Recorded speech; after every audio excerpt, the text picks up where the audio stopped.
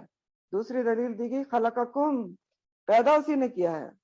تیسری دلیل ہے الذی، اللہ تعالیٰ وہ ذات ہے، جعل، جس نے بنایا، لکم، تمہارے لیے، الارض، زمین کو، فراشن، فرش. تیسری دلیل کہ اللہ سبحانہ تعالیٰ وہ ذات ہے جس نے بنایا تمہارے ہی لیے زمین کو فرش. فراشن، فراشا، فیریشین روٹ ہے. فراش کے مطلب ہوتے ہیں ہموار کرنا کسی چیز کو، آرام دہ بنانا. بچھونے کے لیے بھی فراش کا لفظ آتا ہے. تو فراشن، بچھانا، آرام دہ بنانا. تو دیکھ لیں زمین اس کی سختی اور نرمی کے درمیان اس کو ایسا بنایا ہے کہ ہماری تمام ضروریات پوری کرتی ہے. نہ زمین اتنی نرم ہے کہ آپ اس پہ گھر نہ بنا سکیں، نہ اتنی سخت ہے کہ آپ اس کو کھود کے اس کے اوپر رزق نہ اگا سکیں. نمبر 2، پھر دیکھیں کہ زمین مسلسل حرکت میں ہے. یہ ہمیں پتہ ہے نا زمین حرکت میں ہے، لیکن کیا ہمیں کبھی محسوس ہوا ہے کہ ہم خوف محسوس کریں یا زمین ہل رہی ہو؟ کتنے آرام سے چلتے پھرتے ہیں، محسوس نہیں ہوتی. تو فراشن، آرام دہ بستر بنائے نا. یہ بھی اللہ کی ایک بہت بڑی قدرت ہے کہ حرکت میں ہونے کے باوجود حرکت محسوس نہیں ہوتی. پھر زمین کے نیچے ایک آگ کا بہت بڑا ذخیرہ ہے. تو کیا یہ بھی کبھی احساس ہوا ہے کہ زمین کے نیچے آگ کا بہت بڑا ذخیرہ ہے؟ ایک جگہ اور اللہ تعالیٰ قرآن میں فرماتے ہیں الم نجعل الارض مہادا والسماء بناء، کیا نہیں ہم نے بنایا زمین کو مہادا، مہد، بچھونا تمہارے لیے، جو تمہارے ہر کام آتی ہے. والسماء بناء، اور آسمان کو چھت بنایا ہے. تو اگرچہ انسان کی تخلیق بھی کوئی آسان کام نہیں ہے، جس کا پہلے دلیل کے طور پر پیش کیا گیا کہ اللہ تعالیٰ نے تمہاری تخلیق کی ہے بہت سارے مراحل سے گزار کر، تو کوئی آسان نہیں تھی. لیکن اس سے بھی بڑا کام اللہ تعالیٰ، انسان کی تخلیق سے بھی بڑا کام ایک اور اللہ تعالیٰ قرآن میں بتاتے ہیں. سورہ نازیات، نازیات، نازعات، سورہ نازعات، این سے نازعات، آیت نمبر 25 to 27 ہے.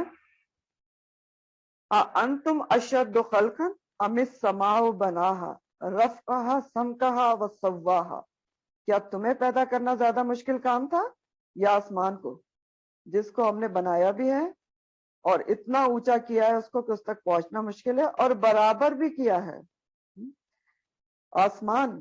اور یہاں بھی آگے آسمانی کا ذکر ہے کہ والسماء الذی جعل لکم الارض فراشا والسماء بناء، جس نے زمین کو فرش بنایا اور آسمان کو چھت بنایا ہے.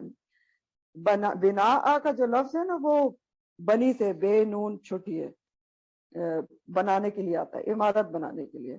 اور بنان کے ڈائریکٹ معنی ہے چھت، اور دوسرا معنی ہے بنی ہوئی عبارت، بنی ہوئی عبارت اور چھت. تو وہ سمائے بنا، اس نے تمہارے لیے زمین کو گھر کی طرح بنایا اور آسمان کو چھت کی طرح بنایا. تو آسمان چھت کی طرح ہے. سوچ کے دیکھیں، اگر آسمان کو اس طرح اللہ تعالیٰ نے برابر اور خوبصورت نہ بنایا ہوتا، صرف ایک اسپیس کی طرح ایک کالی کوئی جگہ ہوتی، تو آپ کو کتنا عجیب لگتا، اس کی طرف دیکھنا ہی مشکل لگتا. اب کیا ہوتا ہے، آسمان کو کسی بھی حالت میں آپ دیکھیں، دن میں دیکھیں، رات میں دیکھیں، بادل کے ساتھ، بجلی کے ساتھ، سورج کے ساتھ، دھمک کے ساتھ، شفق کے ساتھ، ہر حالت میں اچھا لگتا ہے، ہر وقت. تو اللہ سبحانہ تعالیٰ اپنی دو بہت بڑی نعمتوں کی طرف توجہ دلا رہے ہیں کہ دیکھو اور غور کرو ان زمین و آسمان کی نعمتوں کی طرف، جن کو، ان کو بھی لکم، تمہارے لیے تو بنایا گیا. تو کیوں توجہ دلا رہے ہیں؟ تاکہ ہم اس کی عبادت کی طرف مائل ہوں، کہ اس لیے عبادت کرو، دیکھو تو صحیح، سب کچھ تمہارے لیے تو بنایا ہے، لکم. ایک اور قرآن کی آیت میں آسمان کے مطابق کے لیے آتا ہے کہ وہ بنینا فوقکم سبعا شدادا، اور بنایا ہم نے تمہارے اوپر 7 مضبوط آسمان. ایک اور جگہ پہ آتا ہے کہ وجعلنا السماء سقفا محفوظا، کہ ہم نے آسمان کو محفوظ چھت بنایا. تو محفوظ چھت ہے. سوچیں کبھی ہمیں ایسا ڈر لگا ہے کہ آسمان کا کوئی ٹکڑا ٹوٹ کے ہم پر نہ گر جائے؟ نہیں لگا نا. تو یہ نیچرلی ہمارے دل میں ایک محفوظ چھت ہے. اور ستارے سیارے ٹوٹ کر گرتے ہیں تو اس کا بھی بندوبست کیا گیا ہے. اوزون لیئر اللہ تعالیٰ نے اس کے نیچے رکھی ہے. اگر اوزون لیئر نہ ہوتی تو زندگی کی بقا بہت مشکل تھی. تو اللہ تعالیٰ کی قدرتوں کی طرف دیکھو تو اس کی عبادت تمہیں خود بخود ہی دل سے نکلے گی کہ الذی جعل لکم الارض فراشا والسماء بناء. اور آسمان کا بہت بڑا فائدہ پھر کیا ہے چھت ہونے کے علاوہ؟ وانزل، اور اس نے اتارا، نزلہ سے، من السماء آسمان سے، مان پانی، پانی بھی اتارا ہے. ایک اور بہت بڑا احسان. تو اللہ سبحانہ تعالیٰ نے پانی کیسے اتارا ہے کہ نمبر 1 تو جتنا پانی دنیا کو چاہیے تھا قیامت تک کے لوگوں کے لیے وہ یک بارگی بھی اتار دیا. یعنی جب زمین بنائی گئی تو اس میں سمندر اور دریا بھی رکھے گئے. اور دوسرا کام کیا کیا اللہ سبحانہ تعالیٰ نے کہ مسلسل ایک واٹر سائیکل بھی اس نے چلا دی ہے، بنا دی ہے، چلا دی ہے اور چلا رہا ہے. وہ کیسے چلتی ہیں؟ سمندر کا پانی سورج کی روشنی سے بخارات بن کر اڑتا ہے، پھر اوپر جا کے بادل بناتا ہے، پھر ان بادلوں سے بارش ہوتی ہے. اور اگر بارش نہ ہو تو نباتات ہی نہ ہوگے، نباتات نہ ہوگے تو پھر کیا ہو؟ رزق نہ ہوگے تو کیا ہو؟ اور یہ واٹر سائیکل آپ کبھی غور کریں، صرف واٹر سائیکل پہ کتنے مضبوط اور مربوط نظام کے تحت چل رہی ہے، آرگنائز طریقے سے. تو کیسے چل رہی ہے؟ اللہ کے حکم سے چل رہی ہے، جس کی وجہ سے سب رزق، اور صرف رزق نہیں، ہر ضروریات زندگی زمین سے اگتی ہے. اللہ کی مرضی نہ ہو بارش نہ ہو، یا اللہ کی مرضی ہو تو اتنی بارش ہو جائے کہ سب کھڑی فصلیں خراب ہو جائیں، تو اسی کا احسان ہے نا کہ اندازے پر بارش کرتا ہے. اور نہ صرف پانی اتارا ہے اس نے بلکہ اسی کے ذریعے تمہارے رزق کا انتظام کیا ہے. وَأَنزَلَ مِنَ السَّمَاءِ مَاءً فَأَخْرَجَ، پھر اس نے نکالا بھی ساتھ اس کے ذریعے، کس کے ساتھ؟ پانی کے ساتھ، اس کے ذریعے، من الثمراتی، پھلوں میں سے، رزقاً بطور رزق لکم، تمہارے لیے. اس نے پھر جو پانی صرف اتارا نہیں ہے، پھر اس سے نکالا بھی ہے اس کے ساتھ، پانی کے ساتھ، پھلوں میں سے بطور رزق. من الثمرات، ثمرات ثمر کی جمع ہے، اور ثمر صرف فروٹس کو نہیں کہتے.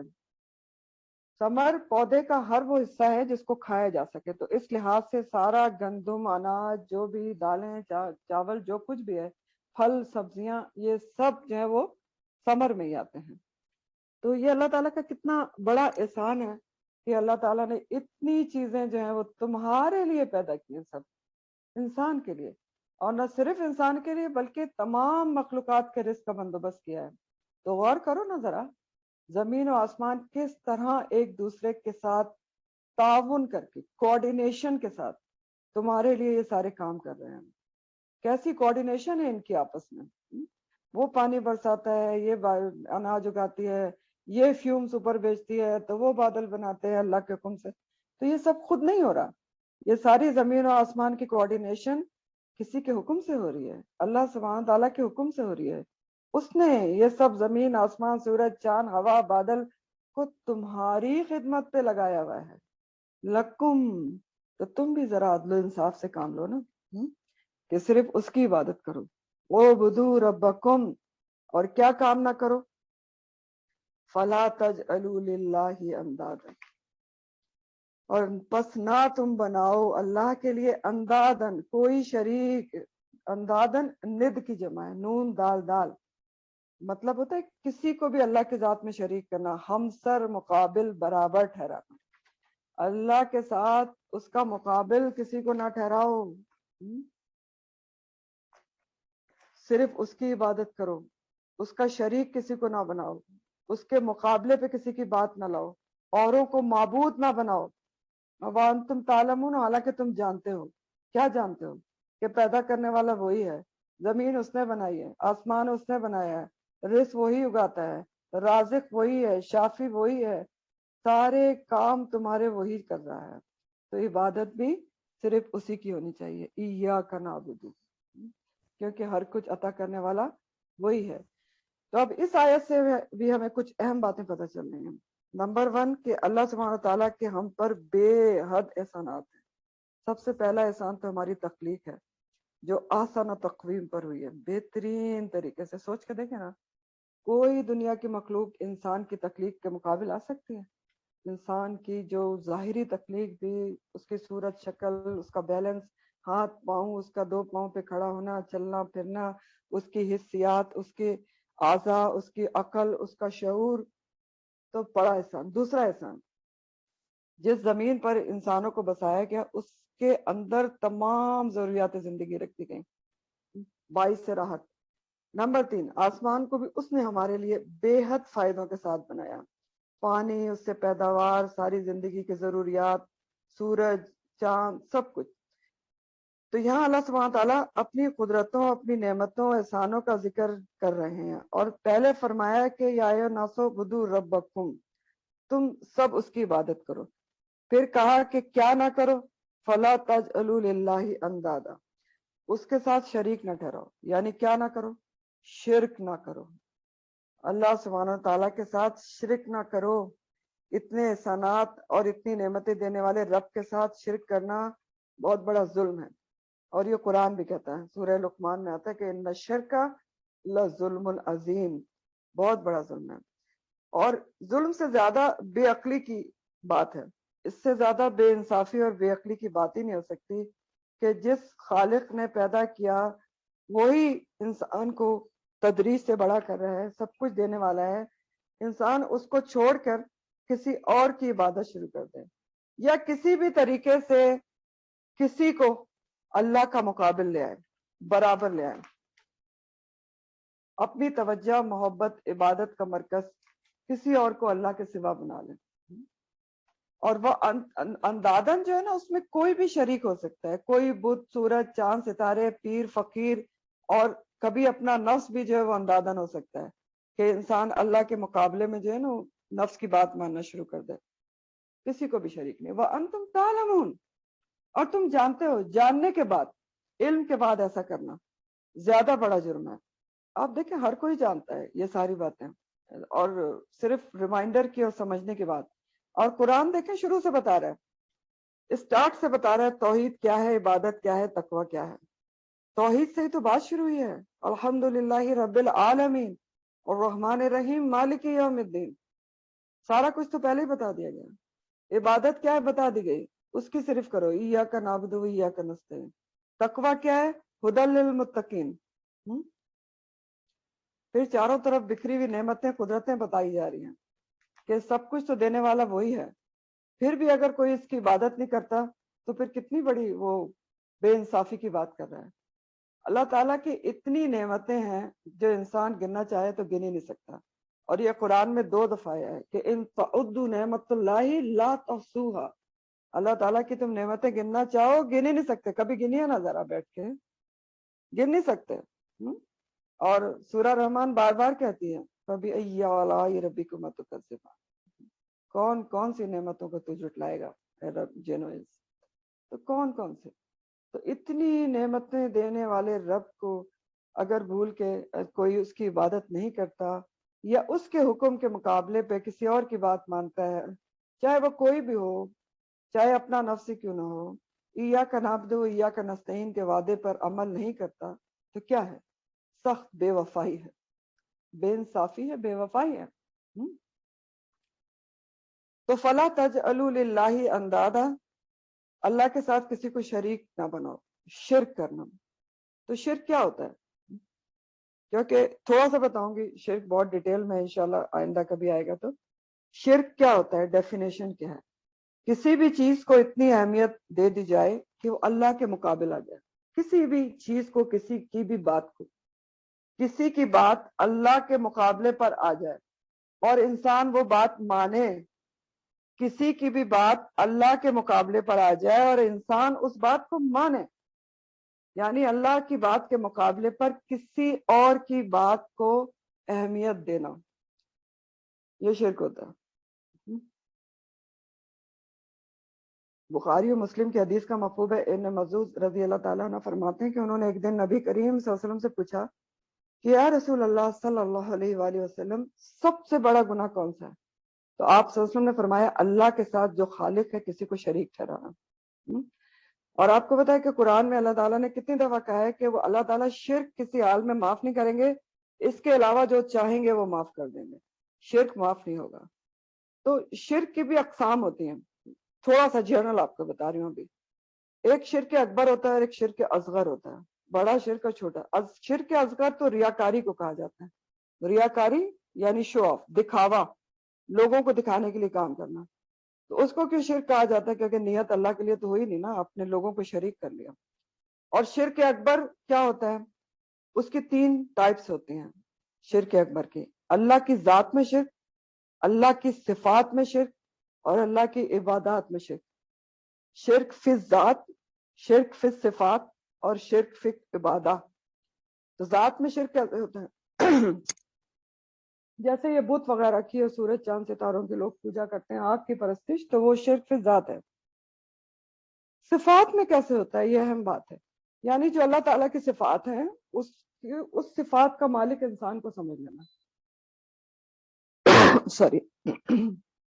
یعنی شافی کون ہے؟ اللہ سبحانہ تعالیٰ. رازق کون ہے؟ اللہ سبحانہ تعالیٰ. اولاد دینے والا، زندگی والا دینے والا کون ہے؟ اللہ سبحانہ تعالیٰ ہے. روزی دینے والا کون ہے؟ اللہ سبحانہ تعالیٰ ہے.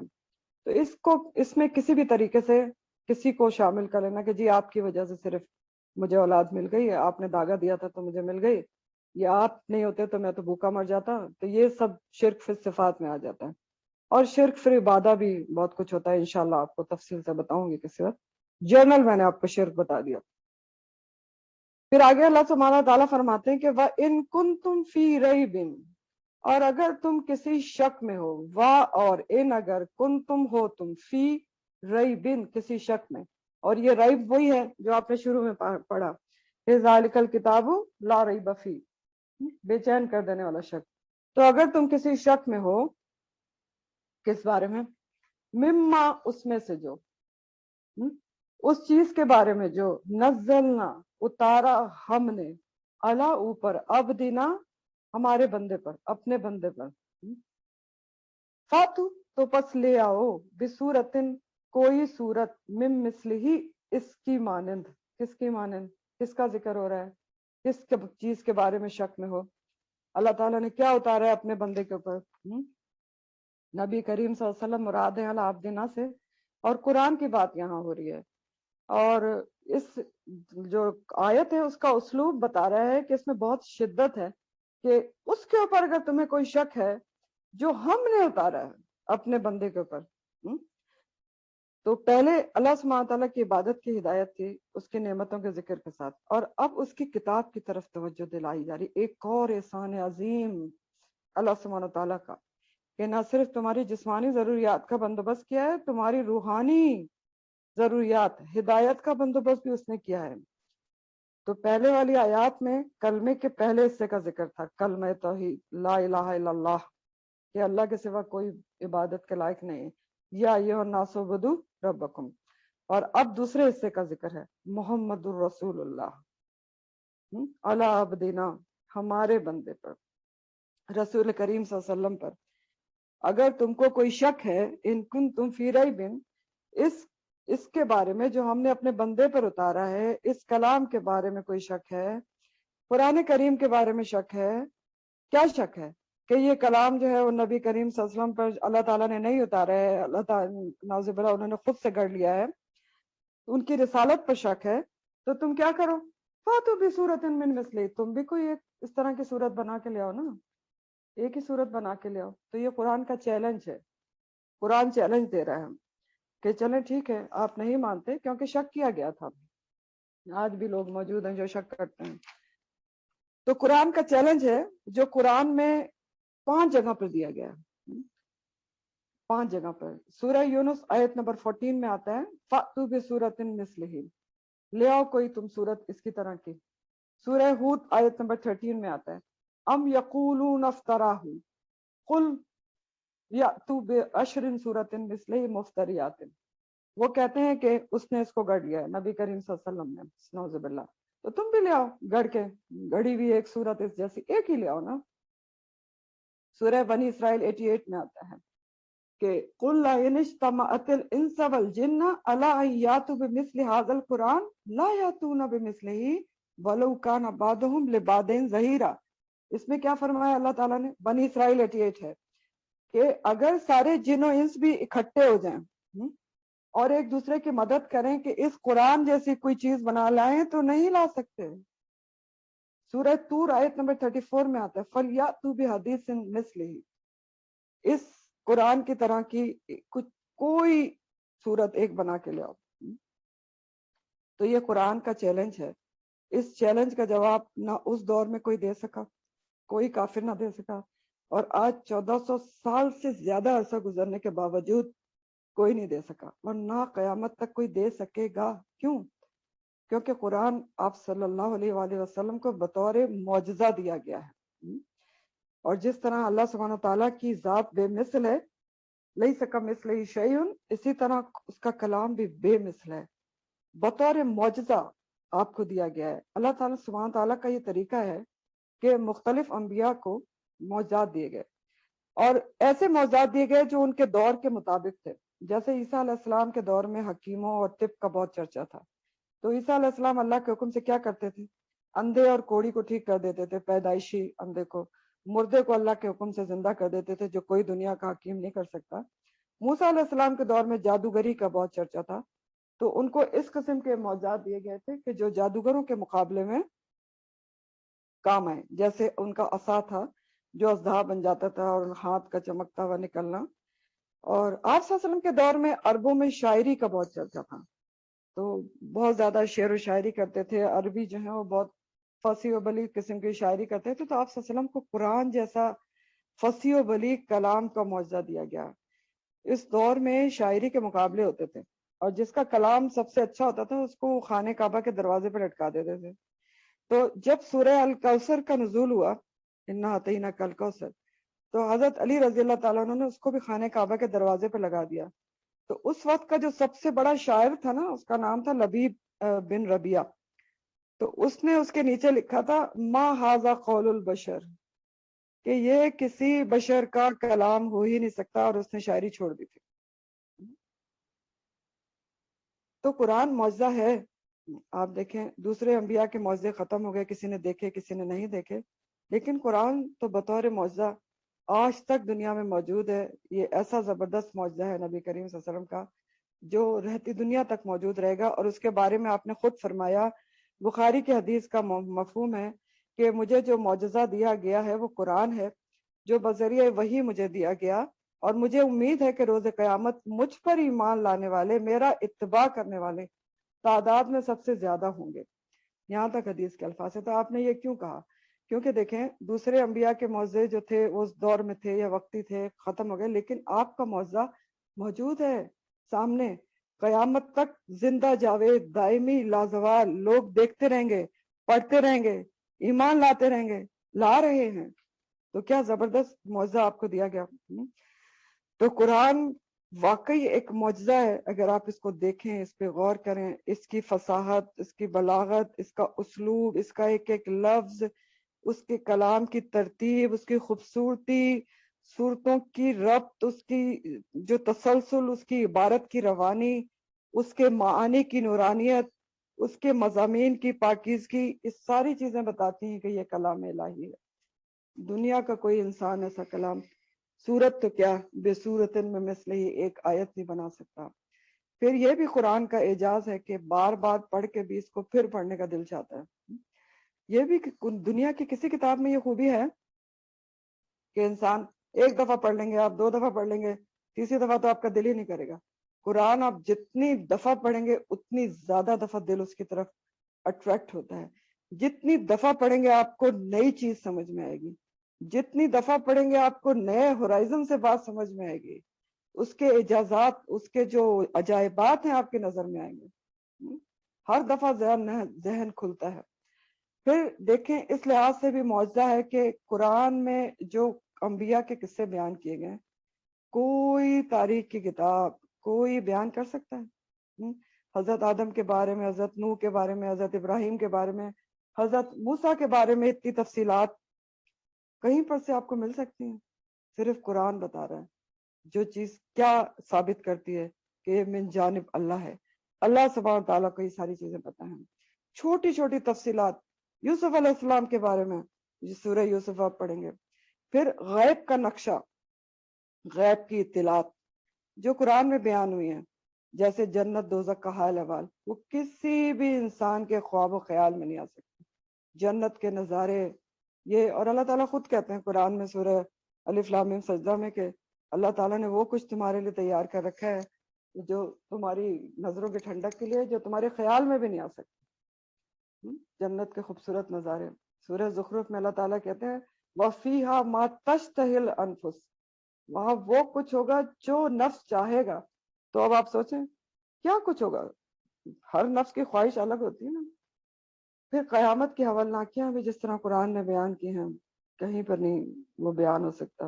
اور اللہ تعالیٰ اس کے بعد بھی فرماتے ہیں کہ یہ خبر تمہیں مثل خبیر صرف وہی دے سکتا ہے جو خبیر ہے، ہر چیز کی خبر رکھتا ہے، اس کے علاوہ کوئی نہیں بتا سکتا. پھر قرآن کی پیشن گوئیاں اس کی حقانیت کی گواہی دیتی ہیں، من وان سچی ثابت ہیں. سب سے پہلے آپ اس کے اوپر توجہ کریں کہ فرعون کی لاش کو قرآن نے کہا کہ ہم عبرت بنا دیں گے. یونس، سورہ یونس میں آتا ہے اللہ تعالیٰ نے کہا کہ فل یوم ننجی کا بھی بدن نکاح، اس دن ہم تیرے، آج کے دن ہم تیرے بدن کو بچا لیں گے، نجات دے دیں گے. لتکون لمن خلفک آیا، تاکہ تیرے بعد میں آنے والوں کے لیے ایک نشانی بن جائے.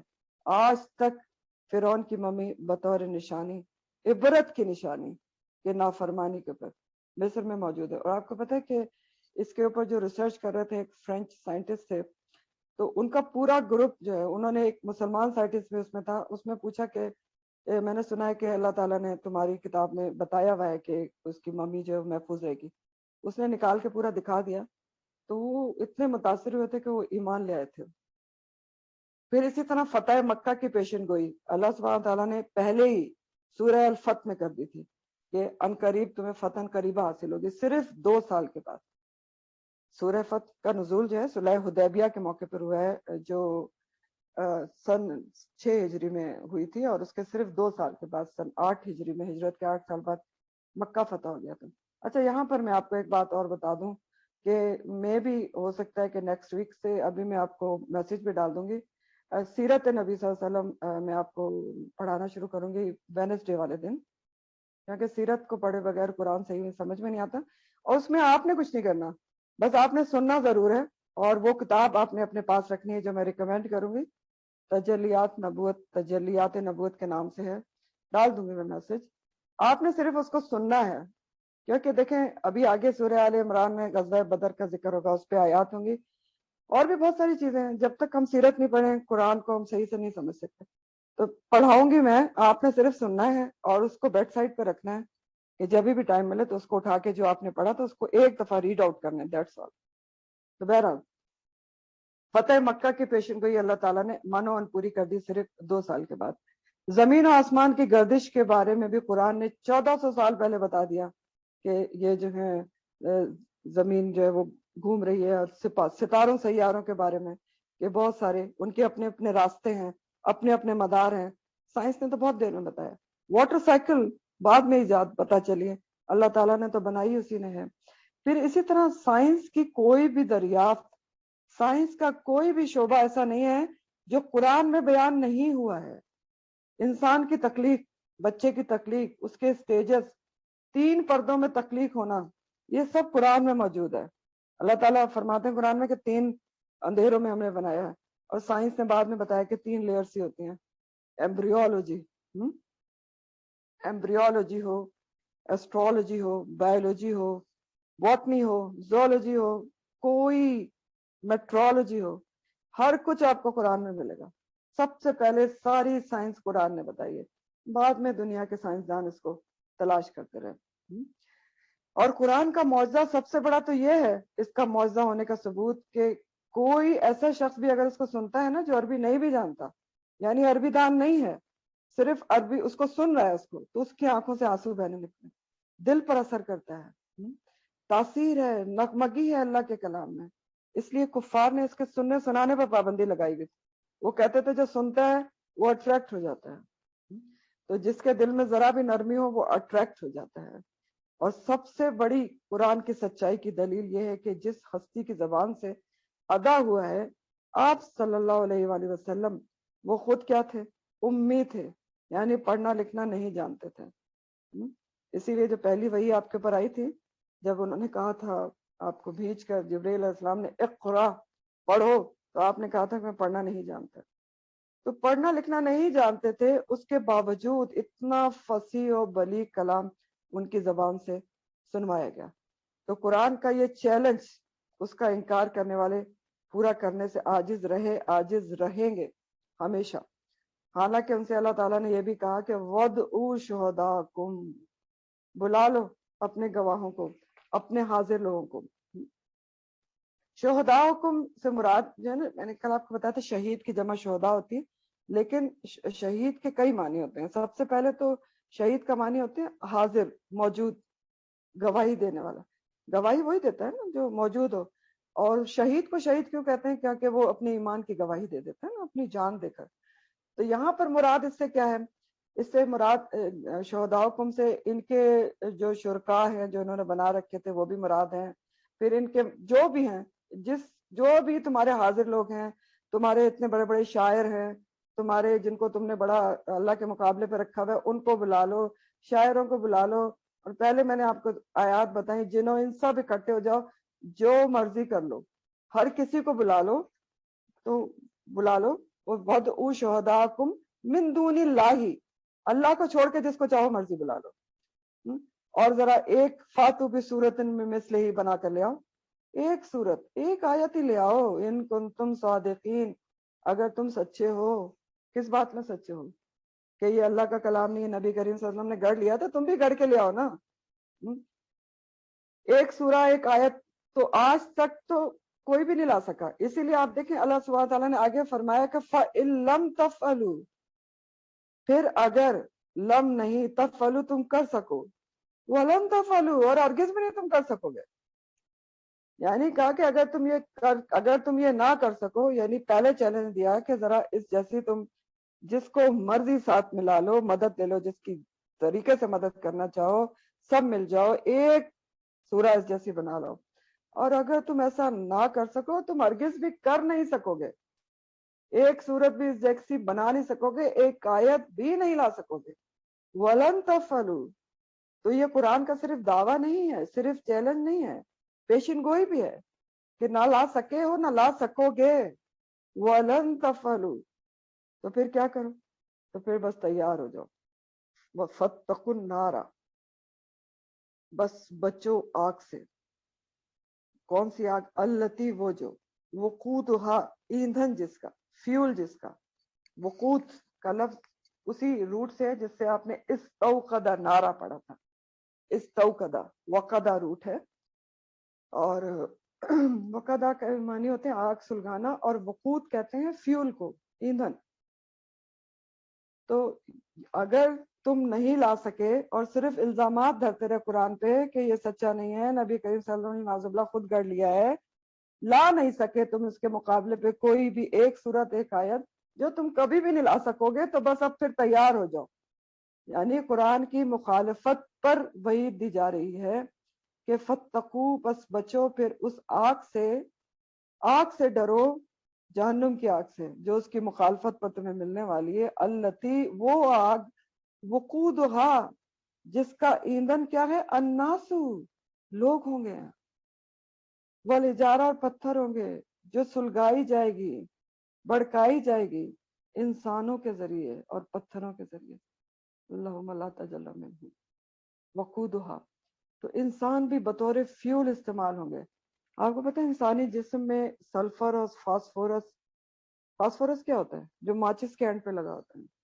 یہ ساری چیزیں، کیلشیم، فیٹس ہوتے ہیں، یہ سب آگ کو بھڑکانے کے کام آتے ہیں.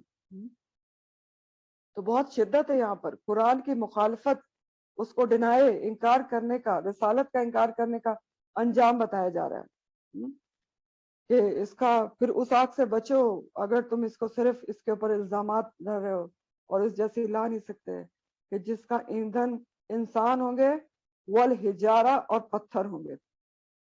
حجارہ جو ہے حجر کی جمع ہے، اور حجر اسود جیسے ہوتا ہے.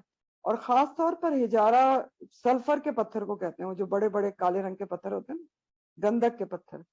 اور آپ کو پتہ ہے کہ دنیا میں بھی جہاں گندک کے پتھر پائے جاتے ہیں وہاں پانی گرم نکلتا ہے، گرم پانی کے چشمے ہوتے ہیں وہاں پر.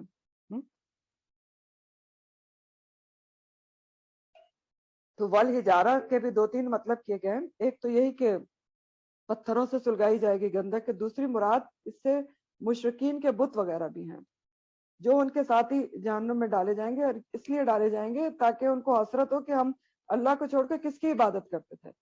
اور سورہ الانبیاء میں یہ بات آتی بھی ہے. سورہ الانبیاء کی آیت ہے، آئی تھنک آیت نمبر 25 ہے، یار آپ ڈھونڈیے گا ذرا، یہ بھی ہوم ورک ہوتا ہے کبھی کبھی. آیت یہ ہے سورہ الانبیاء کی کہ انکم ما یعبدون من دون اللہ حسب جہنم، بے شک تم اور جن کی بھی تم عبادت کرتے ہو اللہ کے سوا وہ جہنم کی لکڑیاں ہوں گے جن سے آگ سلگائی جائے گی. الانبیاء 25. انکم وما یعبدون من دون اللہ حسب جہنم. تو بس فَإِن لَمْ تَفْعَلُوا، اگر تم یہ نہ کر سکو، کیا نہ کر سکو کہ فَأْتُوا بِسُورَةٍ مِّن مِثْلِهِ نہ لا سکو، اور تم ہرگز بھی یہ کر ہی نہیں سکو گے قیامت تک. وَلَن تَفْعَلُوا، تو بس پھر تیار ہو جاؤ. فَاتَّقُوا، بس بچو، النار، اس آگ سے، وقودها، جس کا ایندھن، الناس والحجارہ، انسان اور پتھر ہیں، اعدت، جو تیار کی گئی ہے، للکافرین، کافروں کے لیے. کس کے لیے تیار کی جا چکی ہے؟ جو توحید اور رسالت کا انکار کرتے ہیں. تو یہ آیات ایک طرف اللہ کی وحدانیت کا پیغام دے رہی ہیں کہ ایک اللہ کی عبادت کرو، اعبدوا ربکم، دوسری طرف محمد رسول اللہ صلی اللہ علیہ وسلم کو ماننے کا سبق دے رہی ہیں. آپ کی رسالت کا ثبوت پیش کیا جا رہا ہے قرآن کے ذریعے، قرآن کی حقانیت، قرآن کو ٹھہرایا جا رہا ہے آپ کی رسالت کا ثبوت. قرآن جو اللہ کی ہستی کا ثبوت ہے، نبی کریم صلی اللہ علیہ وسلم کی رسالت کا ثبوت ہے، اس کلام کے من جانب اللہ ہونے کا ثبوت ہے نا. کہ دیکھیں اس جیسی ایک صورت تو کیا ایک آیت کوئی نہیں لا سکا، حروف مقطعات کے مطلب کوئی نہ جان سکا اتنے عربی دان ہو کر. سورہ یاسین میں آتے ہیں، اللہ تعالیٰ فرماتے ہیں یاسین والقرآن الحکیم انک لمن المرسلین. یاسین والقرآن الحکیم، قسم ہے قرآن حکیم کی. قسم بھی کس کی کہی گئی ہے؟ قرآن حکیم کی. اسی کی قسم کھا کے آپ کے رسالت کی تصدیق کی گئی ہے. انک لمن المرسلین، بے شک آپ رسولوں میں سے ہیں. قسم اس چیز کی کھائی جاتی ہے جو اہم ترین ہوتی ہے، اس کو گواہ بنایا جاتا ہے. تو اللہ سبحانہ تعالیٰ آپ کی رسالت پر قرآن کو گواہ بنا رہے ہیں کہ آپ رسولوں میں سے ہیں، اس میں کوئی شک و شبہ ہے ہی نہیں. تو یہ قرآن گواہ ہے کہ جس نے پیش کیا ہے وہ سچا رسول ہے. اور مسلمانوں کے لیے دونوں جو کلمے کیسے ہیں اس پر ایمان لانا ضروری ہے، لا الہ الا اللہ پر بھی اور محمد رسول اللہ پر بھی. اور یہاں جو یہ لفظ ہے نا اعدت للکافرین، جہنم کے لیے، یہ بھی ایک ذرا سمجھنے سے تعلق رکھتا ہے. تیار کی جا چکی ہے جہنم، آلریڈی موجود ہے، اس لفظ کا مطلب یہ ہے کافروں کے لیے. اعدت کا لفظ ادا سے، عین دال دال، عدد جس سے ہوتا ہے نا، ادا کے مطلب ہوتے ہیں گننا اور شمار کرنا، اور ادا الف پیچھے لگا دیں تو اس کے معنی ہوتے ہیں کہ کسی چیز کی تیاری سے متعلق ایک ایک چیز مکمل کر کے اس کو سامنے حاضر کر دینا. تو کیا پتہ چل رہا ہے اعدت للکافرین، جہنم تیار ہے، آلریڈی موجود ہے. یعنی یہ کوئی خیالی کوئی تمثیلی چیز نہیں ہے جیسا بعض منکرین کا خیال ہے کہ جی ایسے ہی ڈرانے دمکانے گئے. نہیں، تیار ہے، موجود ہے، صرف انتظار ہے یوم الدین کا کہ آئے اور انکار کرنے والوں کو ڈالا جائے. معراج کے موقع پر نبی کریم صلی اللہ علیہ وسلم کو دکھائی گئی تھی بہت سارے جو گناہ ہیں ان کا انجام بھی دکھایا گیا تھا. کہاں پر ہے یہ اللہ سبحانہ تعالیٰ جانتے ہیں. مسلم کی ایک حدیث میں آتا ہے کہ ایک دن مدینہ میں زوردار آواز سنی گئی. تو نبی کریم صلی اللہ علیہ وسلم سے صحابہ کرام نے پوچھا کہ کس چیز کی آواز ہے.